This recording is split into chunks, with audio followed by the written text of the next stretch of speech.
ግብሪ ሐዋርያት ምዕራፍ 11 ሐዋርያትን እቶም ኣብ ይሁዳ ዝነበሩ ኣሕዋትን ኣሕዛብን ቃል ኣምላኽ ከም እተቐበሉ ሰምዑ። ጴጥሮስ ናብ ኢየሩሳሌም ምስ ደየበ ኸዓ እቶም ደገፍቲ ግዝረት ነቐፍዎ። ናብ ቤት ዘይተገዝሩ ሰባት ኣቲኻ ምሳታቶም ከዓ በሊዕካ ድማ በልዎ። ጴጥሮስ ድማ ከምዚ ኢሉ ብዝርዝር ክገልጸሎም ጀመረ። ኣብ ከተማ ዮጴ ጽሊ ነይረ። ተመሲጠ ከለኹ ድማ ብ4 ማዕዝኑ እተታሕዘ ዓቢ ዓለባ በፍታ ዝመስል ነገር ካብ ሰማይ ክወርድ ከሎ ብራእይ ርኤ። ናባይ እውን መጺኡ።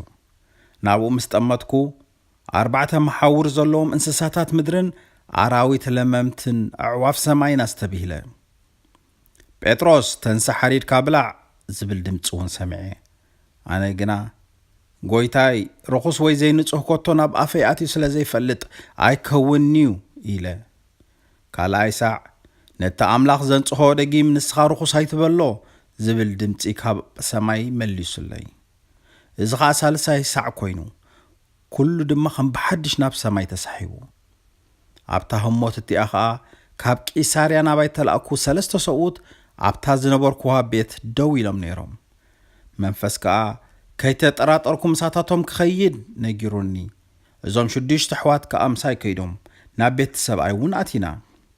ንሱ ከዓ መልኣኽ ኣብ ቤቱ ደው ኢሉ ከም ዝረኣየን ናብ ዮጴ ልኢኽካ ነቲ ጴጥሮስ ዝበሃል ስምዖን ፀውዓዮ፣ ንስኻን ኩሎም ቤተሰብካ ነትሕንሉ ቃል ድማ ንሱ ክነግረካ እዩ ከም ዝበሎን ነጊሩና። ክዛረብ ምስ ጀመርኩ ከዓ መንፈስ ቅዱስ ከምቲ መጀመርታ ኣባና ዝወረደ ኣባታቶም እውን ወሪዱ። ሽዑ ነቲ ጎይታ ዮሃንስ ብማዩ ኣጥሚቑ ንስኻትኩም ግን ብመንፈስ ቅዱስ ክትጥመቑ ኢኹም ዝብሎ ዝነበረ ቃል ዘኪረ። እምበኣር ኣምላኽ ከምቲ ንዓና ብጎይታና ኢየሱስ ክርስቶስ ንዝኣመና ዝሃበና ንዓታቶም እውን ሕደ ነፃ ውህበት ካብ ዝህቦም ኣነ መን እየ ንኣምላኽ ክኽልክሎ ዝኽእል? እዚ ምስ ሰምዑ ምቁዋሙ ሓደጉ እሞ እምበኣርከስ ኣምላኽ ንህዛብ እውን ናብ ህይወት ዝመርሕ ንስሓ ፈቒድሎም እናበሉ ንኣምላኽ ኣመጎስዎ። እቶም ብሰርቲ ኣብ እስጢፋኖስ ዝበጽሐ ፀበባ ፋሕ ዝበሉ ኸዓ ክሳብ ፍንቄን ቆጵሮስን አንጾኪያን ከዱ። እቲ ቓል ግና ንኣይሁድ ጥራይ ነገሩ። ገለ ኻባታቶም ግና ንሰብ ቆጵሮስን ሰብ ቀረኔን ነበሩ። ንሳቶም ናብ አንጾኪያ ምስ መጹ ብስራት ጎይታና ኢየሱስ እናኣበሰሩ ነቶም ግሪኸኛ ዝቋንቆም ነገርዎም። ኢድ ህዋ ኸዓ ምሳታቶም ነበረት። ብዙሕ ዝቁጽሮም ድማ ኣሚኖም ናብ ጎይታ ተመልሱ። እቲ ወሪኦም ኣብታ ኣብ ኢየሩሳሌም ዘላ ጉባኤ ተሰምዐ። ንሳቶም ድማ ንበርነባስ ናብ አንጾኪያ ለኣኽዎ። ንሱ ኣብኡ በፂሑ ጸጋ ኣምላኽ ምስ ረኣየ ተሓጐሰ።